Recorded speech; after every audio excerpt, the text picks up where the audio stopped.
새해가 되면 그리스도인들이나 세상 사람들이나 복에 관해서 크게 세 가지 정도를 이야기하지 않나 생각됩니다. 첫째로 생각해 볼 수 있는 것은 기복입니다. 기복.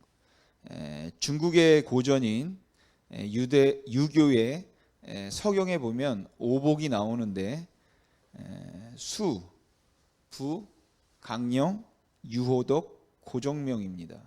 이제 수는 오래 사는 것이고, 부는 경제적으로 풍요롭게 사는 것이고, 강령은 몸과 마음이 건강하고 깨끗한 상태에서 편안하게 사는 겁니다.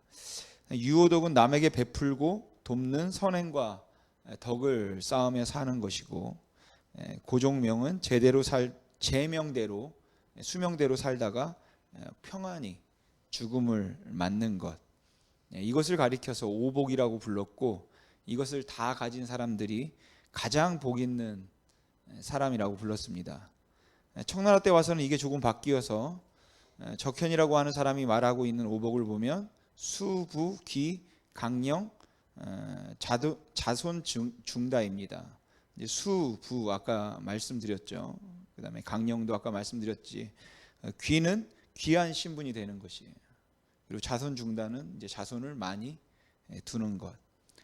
적현은 이것을 오복이라고 불렀습니다. 그러니까 귀한 신분으로 출생해서 부자로 오래오래 아주 편안하고 즐겁고 건강하게 살면서 자식을 많이 두면 그 사람이 복이 있다, 이렇게 생각한 것이죠. 이렇듯 부자로 건강하게 많은 사람들의 사랑과 존경을 받으면서 자식들을 많이 거느리고 오래오래 살다가 제명에 죽으면 그 사람이 제일 행복한 사람이라는 것이 오랫동안 사람들이 가지고 있던 복받은 사람, 복 있는 사람에 대한 이해입니다. 그러니까 저와 같은 사람이 복받은 사람이 되려면 너무 고생 많이 하지 않고 적당히 목회를 하면서도 많은 사람들에게 사랑과 대접을 받는 큰 교회의 담임 목사가 되어서 다시 의학의 힘을 조금 빌려서 자식을 한 10명쯤 더 낳고 풍족히 누리면서 건강해서 100살까지 설교를 하다가 100살 되는 날 설교 단상에서 큰 고통 없이 죽으면 되는 겁니다. 자식을 10명 낳는다는 게 조금 마음에 걸리기도 하고, 또 제가 100살까지 설교를 하면서 마지막 설교 단상에서 주님의 부르심을 받을 수 있다면 저는 복 있는 사람이 되기는 하겠지만, 그게 거기 있는 다른 사람들에게는 재앙이 될 것 같다는 생각이 좀 들기도 해서 그게 정말 복받은 사람일까 하는 의문은 들기도 합니다. 그런데 옛날 사람들이 말하는 이 기복적인 의미에서의 복의 개념에는 사실 능동적인 요소는 없습니다. 그렇기 때문에 복을 받는다, 이렇게 말을 하는 거겠죠.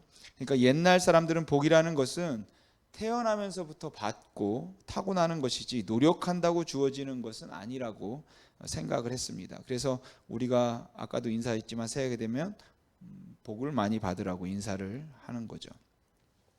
그러니까 아무리 애를 쓰고 아무리 노력을 해도 복을 타고나지 않은 사람은 하는 일마다 잘 안 되고, 또는 잘 될 것 같다 싶으면 몸에 병이 생기거나 아니면 만나는 사람들도 참 고약한 사람들을 만나서 어렵고 힘들게 되는 경우들이 많이 있다는 것이죠. 여러분, 사람들은 종종 복도 지지리도 없다든지 아니면 팔자를 사납게 타고났다고 이야기를 하는데, 기독교인들은 팔자라든지 혹은 운명이라든지 이런 말 대신에 하나님의 뜻이라는 말을 사용하지만, 인간이 아무리 노력해도 어쩔 수 없다는 그 운명론적인 뉘앙스는 결국은 비슷한 게 아닐까 생각합니다. 기독교인들은 하나님께서 복을 주시면 건강하고 오래 살고 자식 많이 낳아서 풍족하고 편안하게 살게 될 거라고 생각하는 분들이 계시는데, 기독교인들이 생각하는 복도 결국은 이제 수동적인 거죠. 물론 사람들은 이 복의 수동성을 인정하면서도 지나치게 수동적인 것이 마땅치가 않기 때문에 언제나 딱 떨어지는 이야기가 아님에도 불구하고 복을 받는 방법들에 관해서 이야기를 합니다. 그래서 우리가 가지고 있는 타고난 운명이 있다고 생각은 하지만, 그 운명이 절대적인 것이 아니라고 생각하기 때문에 우리가 타고난 운명이 있지만 그것을 바꿀 수 있는 방법이나 가능성이 있을 것이라고 이야기를 하는 거죠. 그래서 어떤 사람이 아주 어렵게 살다가 정말 다시 복을 받게 되면 뭐 팔자를 고쳤다고 이야기를 한다거나, 그렇지 않으면 이제 열심히 노력하고 열심히 선을 행하면 신도 감동을 해서 그 신의 마음을 바꾸고 우리에게 주어진 운명이 바뀔 수 있을 것이라고 이제 생각을 하기도 합니다. 그리고 기독교에서는 예전론적인 관점에서 하나님이 한번 계획하신 것은 절대로 바꿀 수 없다고 말을 하기 때문에 많은 사람들이 예정론에 대해서 오해를 하기도 하고 어렵게 생각을 하기도 하지만, 그래도 대체로 사람들이 가지고 있는 운명은 있는데 이러한 타고난 것들을 우리가 노력하면 어느 정도 바꿀 수 있을 것이라는 그 기대감을 사람들은 가지고 있어서 신의 마음을 바꾸고 우리에게 주어진 운명이 바뀔 수 있다는 것은 교회에서도 마찬가지인 것 같습니다. 그래서 선을 행하거나 기도를 열심히 하거나 아니면 헌금을 많이 하면, 굳이 물질적인 것은 아니더라도 하나님께서 복을 주신다고 생각하는 경우도 있어서 이것을 우리는 이제 기복신앙이다라고 부르죠. 그러니까 새해 복을 말할 때 금년에는 물질적으로든지 혹은 정신적으로든지 하나님께서 필요한 것들을 채워주시기를 기원하는 의미가 그 복을 받으라는 말 속에는 있다는 것입니다. 그렇지만 저는 사실 연약한 인간으로 복을 구하는 것은 뭐 그렇게 별 아무런 문제가 없다고 생각합니다. 아니 뭐 어쩔 수 없는 일이겠다, 뭐 그렇게 생각해요. 사실 기복신앙의 문제는 복을 구하는 것, 다시 말하면 우리의 필요를 하나님 앞에 구하거나 달라고 말하는 것이 문제가 되는 것이 아니라, 기복신앙의 문제는 그 구하는 것들에 궁극적인 가치를 두어서 마치 영원한 하나님의 나라를 소망하며 사는 사람들이 아닌 것처럼 그 세계관과 가치관이 변질된 것이 기복신앙의 문제인 것이죠. 그러니까 아플 때 병을 낫게 해달라는 기도를 하는 게 기복신앙이 아니라, 물론 그건 기복인데 그러나 그 기복은 전 뭐 나쁘지 않다고 생각합니다. 그렇더라도 그것이 고착화되어서 마치 우리가 소망하는 것이 이 땅이 전부인 것처럼 생각하게 만들면 이제 그러면 기복신앙이 되는 것이죠. 그리고 이렇게 된 기복신앙은 위험하다고 생각합니다. 두 번째로, 사람들은 복을 받는 것이라고 생각하기보다 오히려 마음가짐의 문제라고 생각하기도 합니다. 어느 나이가 많은 노예에게 불행하다고 생각해 본 적이 있냐라고 물었습니다. 그때 그 노예가 이렇게 대답을 했습니다. 나는 내게 일어난 좋지 않은 일들을 오래 생각하지도 않고 내가 가져보지 못한 것들에 대해서 생각해 본 적도 없습니다. 나는 언제나 이 세상은 나의 집이고 저 하늘도 내 아버지 집이니까 모두가 내 것이라고 생각하면서 살았습니다. 그래서 나는 언제나 행복했고 부족한 것이 한 번도 없었습니다. 왜냐하면 남이 가지고 있는 그것도 하나님의 것이니까 내 것이라고 생각했기 때문입니다. 이런 경우에 우리는 복은 물질에 있는 것이 아니라 마음에 있는 것이다 라고 말하죠. 늘 자족할 줄 아는 마음, 있는 것으로 족할 줄 알고 욕심을 부리지 않는 마음. 사람이 이렇게 긍정적인 마음을 가지고 살 수 있다면 조건이 갖추어지지 않았다 할지라도 복 있는 사람이다 라고 말할 수 있다는 것이에요. 그리고 이 경우의 복은 외부로부터 주어지는 것이 아니라 내가 내 안에서 만들어가는 것이고, 내 의지나 내 자세에 의해서 이루어지고 형성되는 것들입니다. 그래서 복은 조건의 문제가 아니라 주관적 기대감의 문제가 되는 것이죠. 그리고 이렇게 되면 복은 내게 주어진 것들을 어떻게 보고 어떻게 받아들이는가로 결정되는 것이라서 아무리 많은 것을 가졌다 할지라도 불평과 원망으로 일관하면 그것은 불행한 사람이고, 아무리 적은 것을 가졌다 할지라도 기쁨과 감사로 살면 그게 복 있는 삶인 것입니다. 그리고 이때 사람들이 말하는 복은 이제 행복이겠죠. 그래서 이 행복은 기복적인 의미보다는 마음의 평안함 아니면 마음의 긍정적인 자세라는 의미가 더 많이 포함되어 있는 것 같습니다.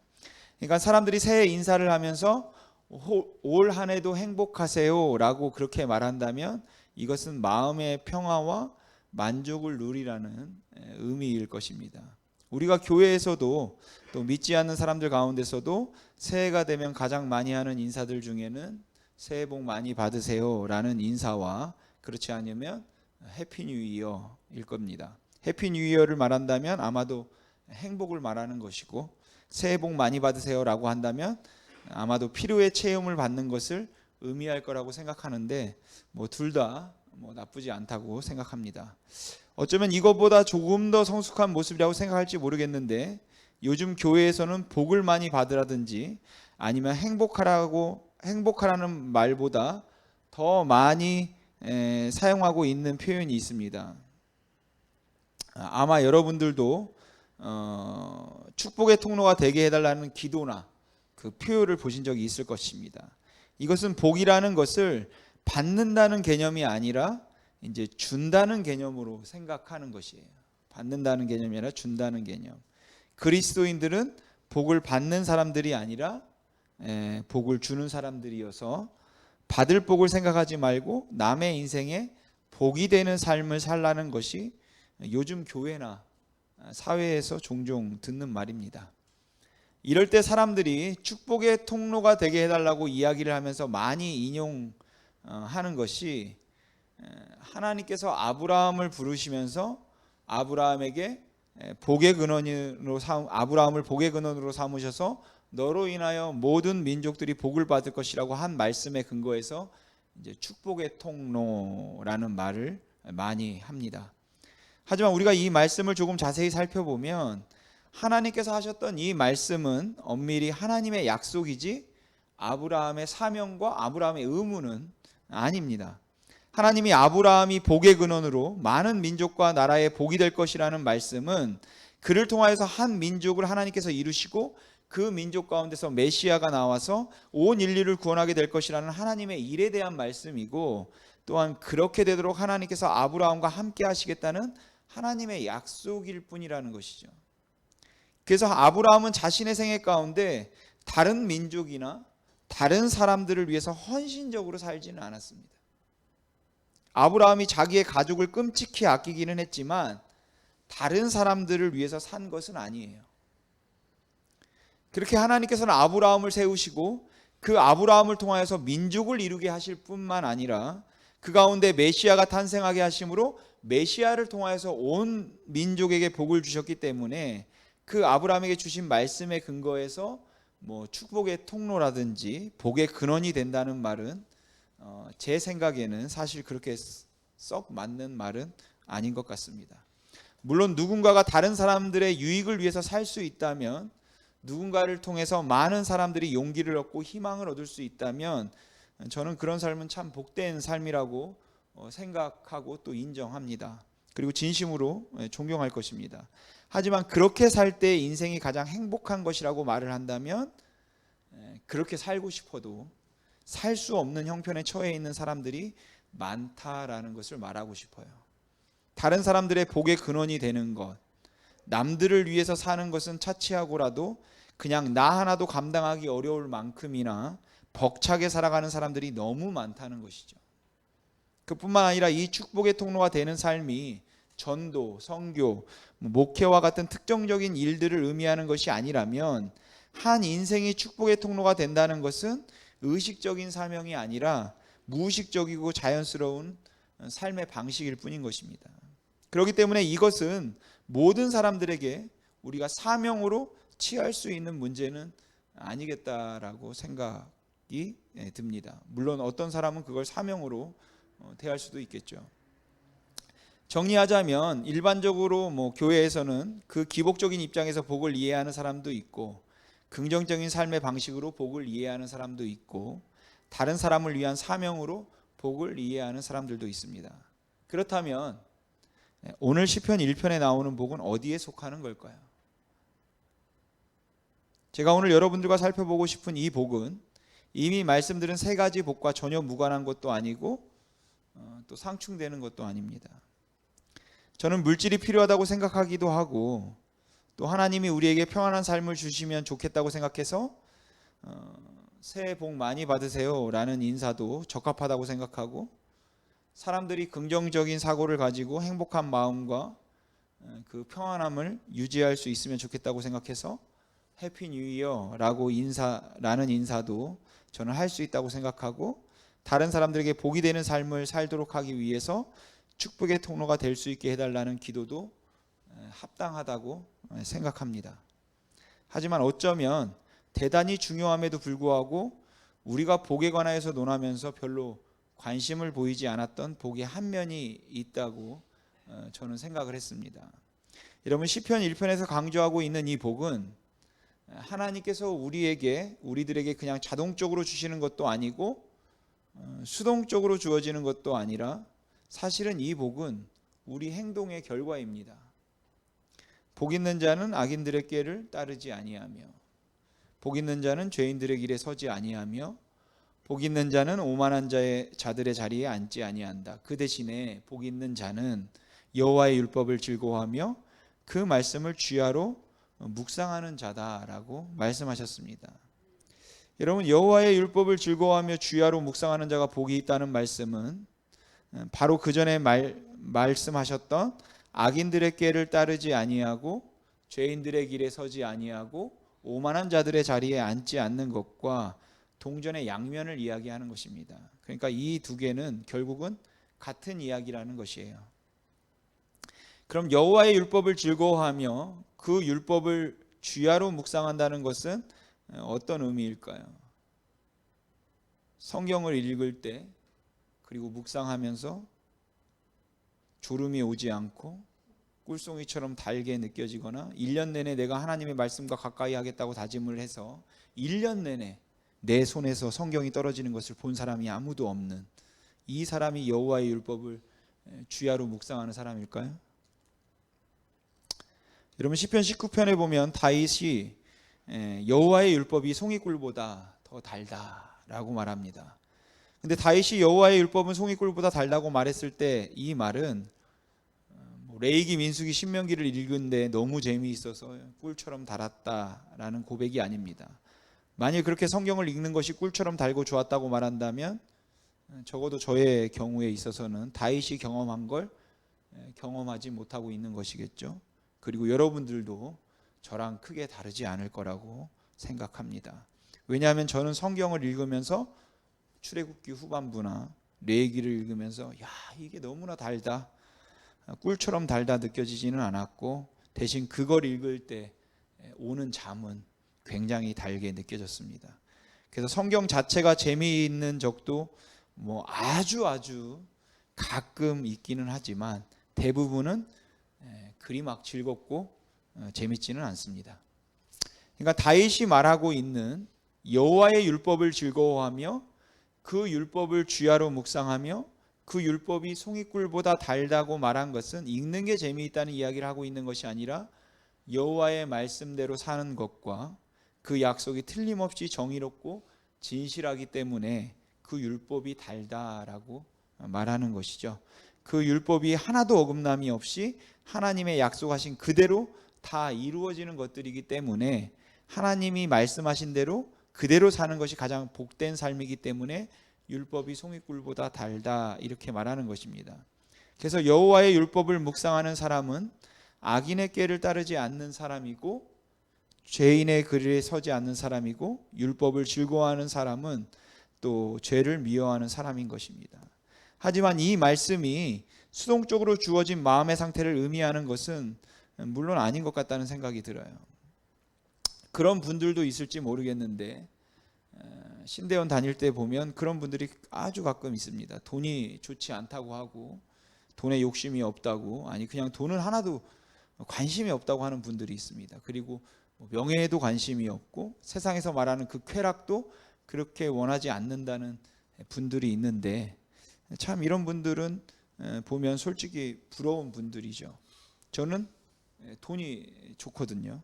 돈도 좋고 명예도 좋고 그리고 쾌락도 좀 평안하게 즐기면서 살고 싶은 마음도 제 안에는 있는데, 그런 분들은 아예 그런 걸 원하지 않는다고 하니까 부럽죠.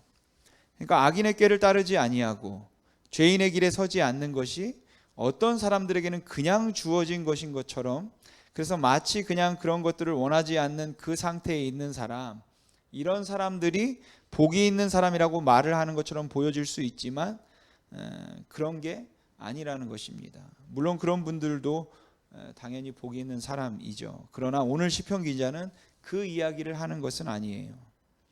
이 시편 기자가 말하고 있는 것은 이건 저항할 필요도 없는, 그냥 모든 게 싫어지는 사람이 복이 있다는 이야기를 하는 것이 아니라 오히려 유혹이 있고 마음의 번민이 되지만 악과 죄를 쫓아 살지 않기로 하고 하나님의 말씀대로 살기로 마음을 정했다면 그 사람이 복이 있다는 것입니다.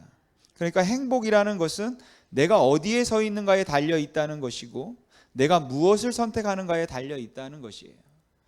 즉 여러분이 어디에 서 있는가에 의해서 행복이 결정된다는 것입니다. 그러니까 여러분 어떻게 느끼던 어떤 결과를 누리던 악한 자의 자리에 있으면 불행한 자이고 의인의 자리에 있으면 행복한 자인 것입니다. 죄인의 길을 걷고 있으면 불행한 자이고 의인의 길을 걷고 있으면 행복한 자인 것이에요. 여러분 거룩하게 산다고 행복감을 느끼는 것도 아니고 정의롭고 바르게 사는 삶, 하나님 편에 있는 삶이 언제나 만족스럽고 자랑스러운 것만은 아닙니다. 그렇지만 내가 어떻게 느낄 수 있는가에 상관없이 내가 하나님의 편에 있으면 그것이 바로 복 있는 자라는 것입니다. 오늘 시편 기자는 이 의인의 길을 택하고 난 후에 만족감, 쾌감, 자긍심 이런 것들을 행복이라고 말하지 않습니다. 의인의 길을 택하고 난 후에 그 결과로 부귀와 영화를 누리는 것이 행복이라고 말하지 않습니다. 의인의 길을 택하고 난 후에 느낌이나 감정이 없어도, 아니 때로는 속이 상하고 억울하다고 생각이 들 만큼 손해를 보아도 바른 길을 택한 사람이 복 있는 사람이라는 것이에요. 좀 이해를 돕기 위해서 구약 성경에서 예를 하나 들어보겠습니다. 에레미야서에 나오는 하나냐라는 라고 하는 그 선지자를 예로 들어보겠습니다. 여러분 하나냐라고 하는 사람은 남유다가 국가적으로 아주 어려웠던 시기에 있었던 선지자였습니다. 정치적으로 경제적으로 굉장히 혼란스러웠던 시절이지만 하나냐는 저명하고 유력한 선지자로서 관록과 인품이 있었기 때문에 사실 많은 사람들이 굶주리고 있었고 많은 사람들이 혼란 가운데 전쟁으로 두려움 가운데 있었지만 하나냐는 비교적 풍족하고 여유 있게 살았던 사람입니다. 그는 이스라엘의 최고의 실력가가 되고 싶었습니다.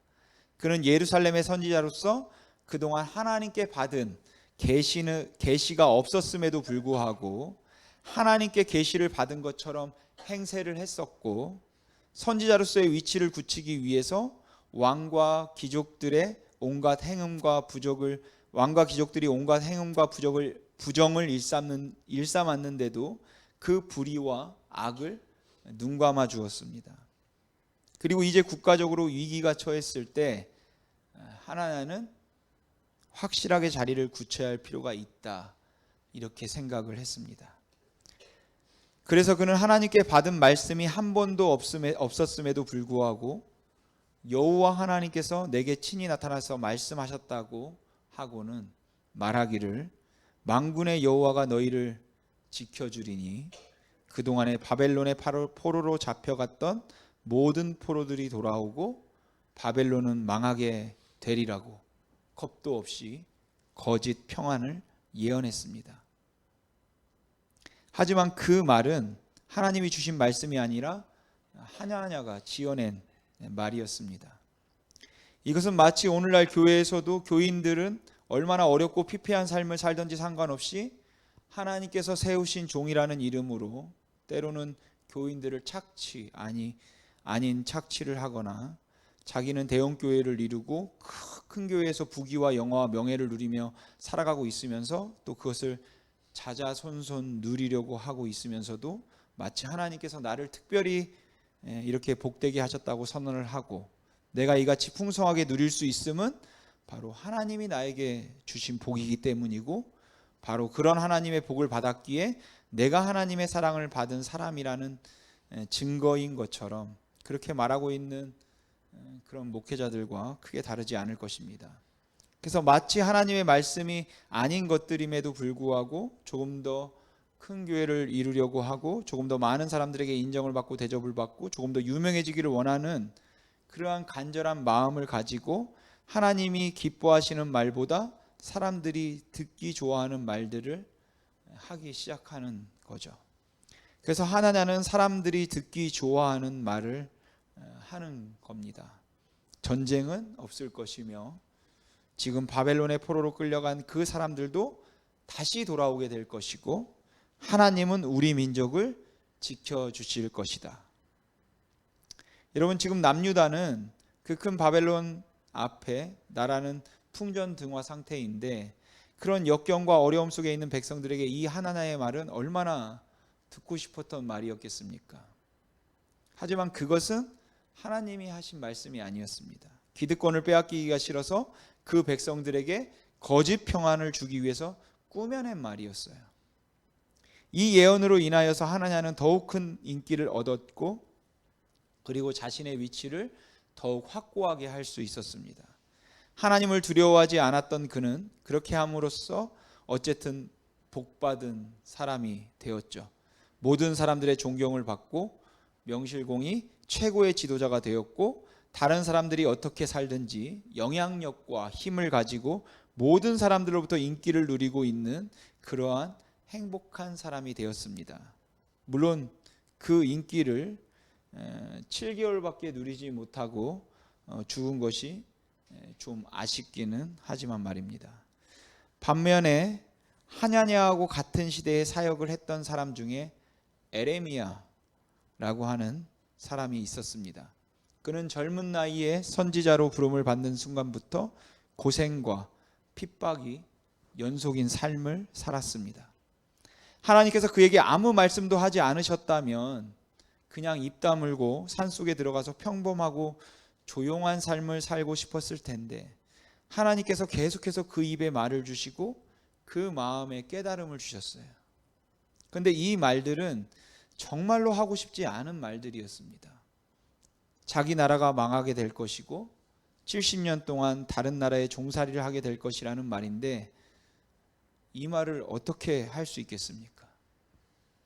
저명하고 실력 있고 권력이 있었던 하나냐 선지자는 나타나서 말하기를 하나님은 절대로 그런 일을 하지 않으실 것이고 우리의 선하신 하나님은 복을 주셔서 우리를 형통하게 하시고 이제 바벨론은 망해서 우리는 전쟁을 겪지 아니하고 포로로 끌려가 고난당하는 사람들도 다 돌아올 겁니다 라고 말하고 있는데 거기에 에레미야가 나가서 그게 아닙니다.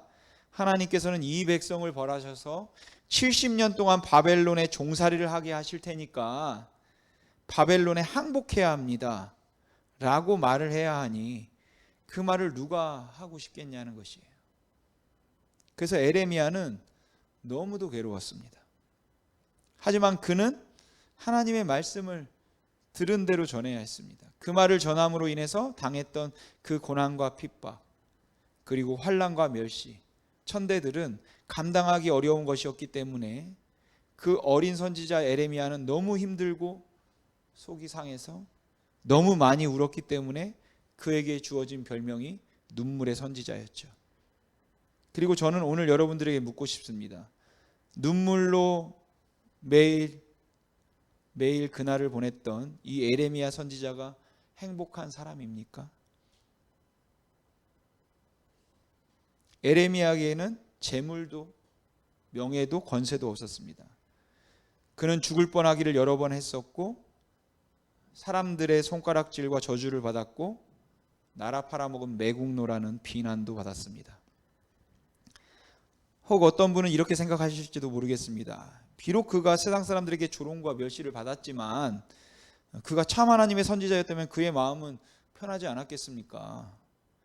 그의 마음에는 자신감과 확신이 있어서 하나님이 함께 하신다면 나는 좋았다라며 그렇게 마음의 평안함을 느끼지는 않았겠습니까? 그러면 그까짓 육체적 고통쯤이야 못 견디겠습니까? 마음만 편하다면 그게 곧 행복이죠 라고 생각할지도 모르겠습니다. 근데 여러분 아닙니다. 예레미야의 고백을 한번 들어보시기 바랍니다. 예레미야 20장 14절에서 18절 말씀 우리 같이 한번 읽어보죠. 시작. 내 생일이 저주를 받았다면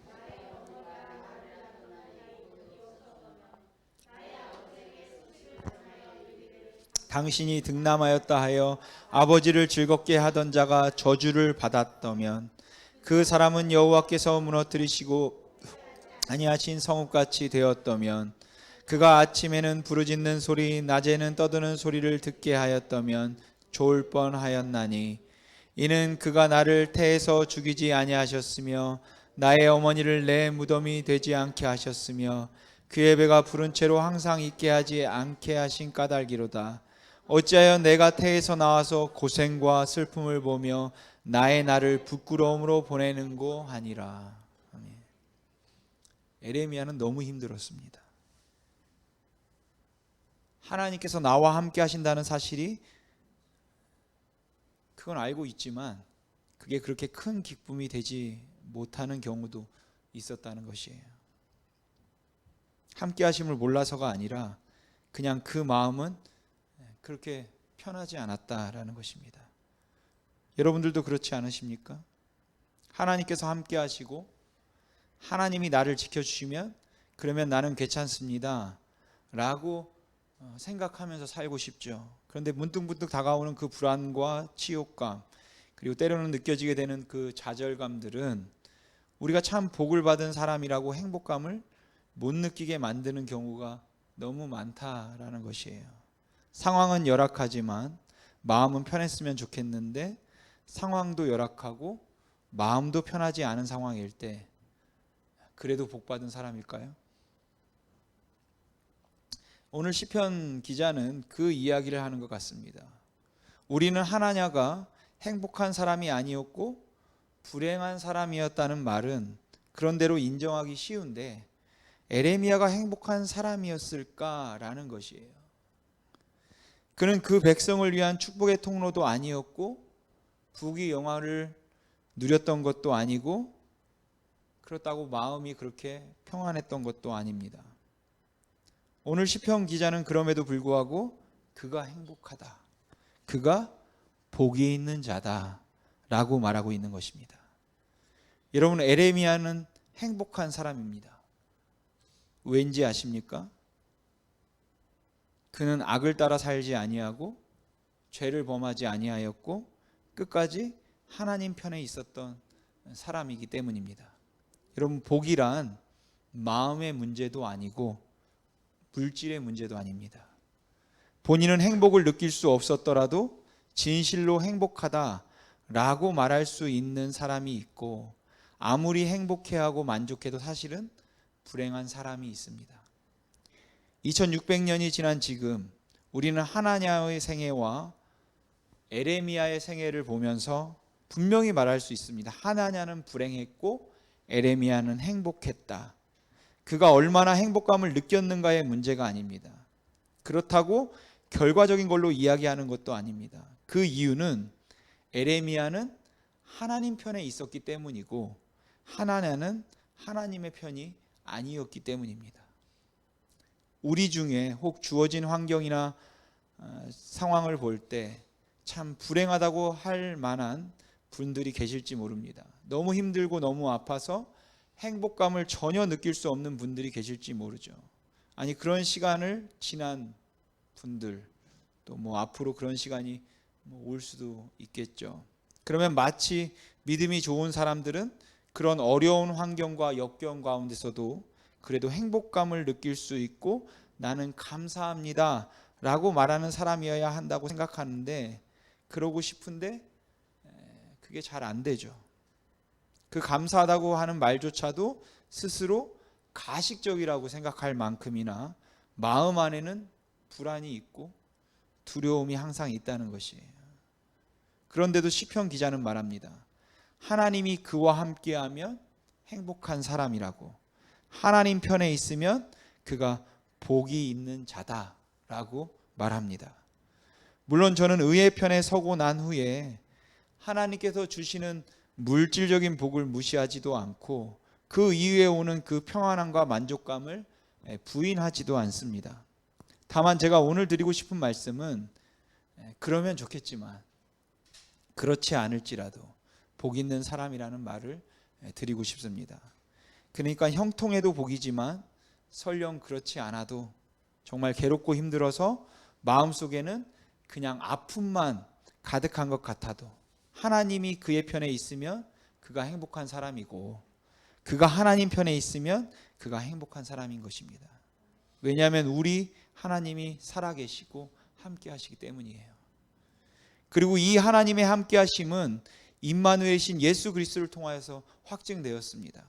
비록 무화과 나무가 무성하지 않고 감람나무에 소출이 없고 외양간에 송아지가 없어도 임마누엘이신 예수 그리스도를 통해서 소망과 의미를 찾고 하나님과 동행하는 사람들이 바로 복 있는 사람들입니다. 그래서 예수 안에 있는 사람들이 복 있는 사람들이고 오직 예수 안에서만 진정한 복을 찾을 수 있음을 여러분 잊지 마시기 바랍니다. 저는 2022년도에 우리 심의 있는 교회 교인들이 복 있는 교인들이 되기를 기도합니다.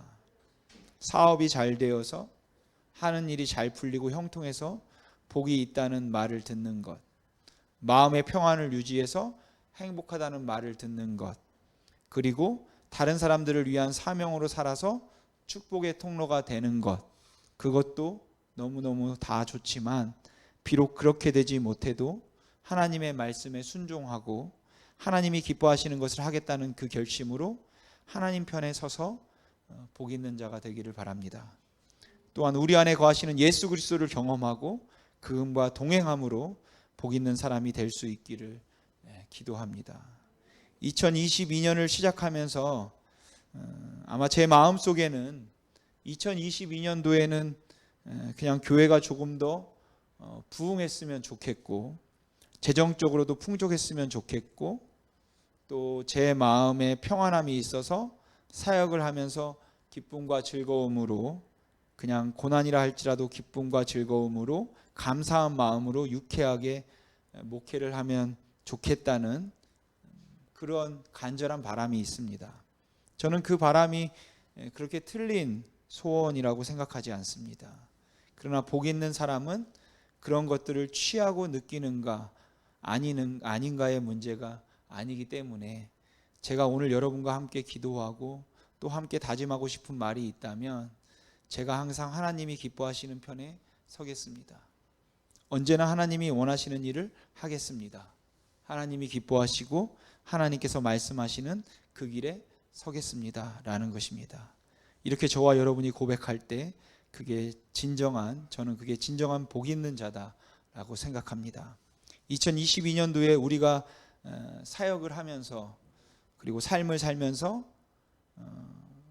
제가 악인의 꾀를 쫓지 아니하며 하나님 죄인의 길에 서지 아니하며 오만한 자의 자리에 앉지 않겠습니다.